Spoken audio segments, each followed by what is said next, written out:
वहीं भाजपा ने अपना नया राष्ट्रीय अध्यक्ष चुनने की दिशा में एक और कदम बढ़ा दिया है। पार्टी ने कुछ राज्यों में अपने पार्टी अध्यक्षों का चुनाव कर लिया है। दरअसल जेपी नड्डा के स्थान पर नए राष्ट्रीय अध्यक्ष का चुनाव करने के लिए बीजेपी को एक निश्चित संख्या में राज्यों में नए पार्टी अध्यक्षों का चुनाव करना होता है। इसके लिए पार्टी पहले विभिन्न राज्यों में संगठन के चुनाव करा रही है, जिसके बाद राष्ट्रीय स्तर पर संगठन के चुनाव होंगे। आपको बता दें कि बीजेपी के मौजूदा अध्यक्ष जेपी नड्डा का कार्यकाल करीब 2 साल पहले समाप्त हो चुका है। उन्हें लगातार एक्सटेंशन दिया जा रहा है। बीजेपी के इतिहास में ये पहला मौका है जब किसी अध्यक्ष का कार्यकाल समाप्त होने के बाद इतने लंबे समय तक नया अध्यक्ष नहीं चुना गया।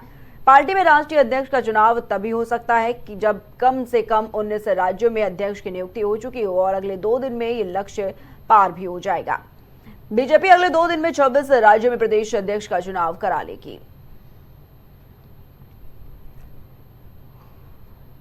तो लगातार आपको बता दें कि बीजेपी का नया राष्ट्रीय अध्यक्ष कौन होगा, इस पर लगातार मंथन जो है वो किया जा रहा है। संगठन में इलेक्शन है और क्या कुछ होगा ये देखने वाली बात होगी। हुई तमाम तरह के सवाल इस पर विपक्ष भी खड़ी करती हुई नजर आ रही है कि आखिर क्यों अभी तक राष्ट्रीय अध्यक्ष का जो चयन है वो भारतीय जनता पार्टी नहीं कर पाई है। और इसी खबर पर तमाम जानकारी के लिए हमारे साथ हमारे सहयोगी शहबाज जुड़ चुके हैं। शहबाज, जिस तरीके से देखा जा रहा है कि बीजेपी का नया राष्ट्रीय अध्यक्ष चुनने के लिए काफी दांवपेच देखे जा रहे हैं, सवाल तमाम तरह के उठ रहे हैं कि आखिर क्या वजह है जो भारतीय जनता पार्टी अपना राष्ट्रीय अध्यक्ष का जो चयन है वो नहीं कर पा रही है। शहबाज, देखिए बिल्कुल प्रिया, क्योंकि एक लंबी प्रक्रिया से संगठन में चीजें चलती हैं और बीजेपी एक मजबूत संगठन वाली पार्टी है और बहुत सोच समझ के अभी चुनाव से पहले इसको एक कमान सौंपनी है राष्ट्रीय अध्यक्ष की। ये फैसला बहुत ही 2 चरणों से होकर गुजरता है। आरएसएस इससे पहले मंथन करती है, फिर बीजेपी का अपना एक पैनल है जो उस पर चर्चा करता है, जिसमें वरिष्ठ नेताओं की जो मौजूदगी रहती है।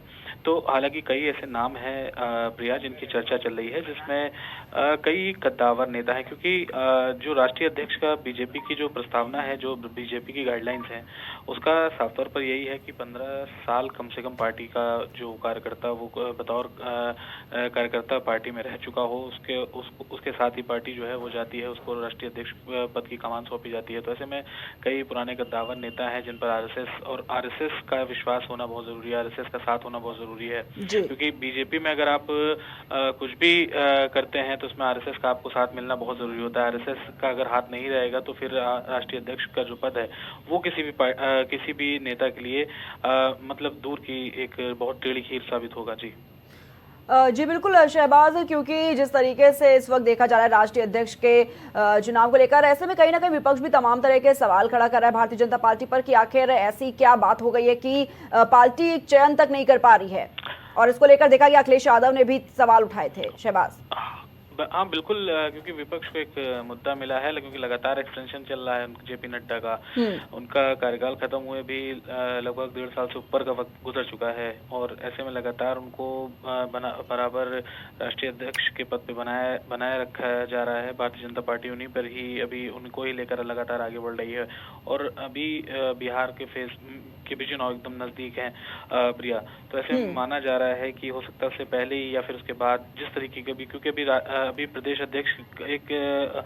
अध्यक्षों के लगभग 12 प्रदेश अध्यक्षों के चुनाव चल रहे हैं, जिसमें कई जगह फैसला भी हो चुका है, कई जगह प्रदेश अध्यक्ष बन भी चुके हैं, कई लोगों को दोबारा विश्वास जताया है भारतीय जनता पार्टी ने। तो ऐसे में अभी यूपी और एमपी 1-2 राज्य ऐसे हैं बड़े जहां पर अभी प्रदेश अध्यक्ष का पद भी खाली है। तो उन सब चीजों को भर के फिर राष्ट्रीय अध्यक्ष के बारे में भारतीय जनता पार्टी सोचेगी। हालांकि मनोहर लाल खट्टर और शिवराज सिंह चौहान और धर्मेंद्र प्रधान जैसे सरीखे नेता जो पार्टी के साथ एक लंबे अरसे से जुड़े हुए हैं और जिन्होंने पार्टी के लिए बहुत जो है जिम्मेदारियां निभाई हैं, तो उनके नाम जो है वो काफी आगे चल रहे हैं। लोगों को जो है जिम्मेदारियां सौंपी जा सकती हैं। फिलहाल देखना ये होगा प्रिया कि आने वाले समय में किसको राष्ट्रीय अध्यक्ष पद की कमान सौंपी जाती है। जी ठीक है शहबाज, बहुत बहुत शुक्रिया आपका हमारे साथ जुड़ने के लिए, तमाम जानकारियों के लिए। खबर दोपहर में फिलहाल इतना ही। आप देखते रहिए प्राइम टीवी।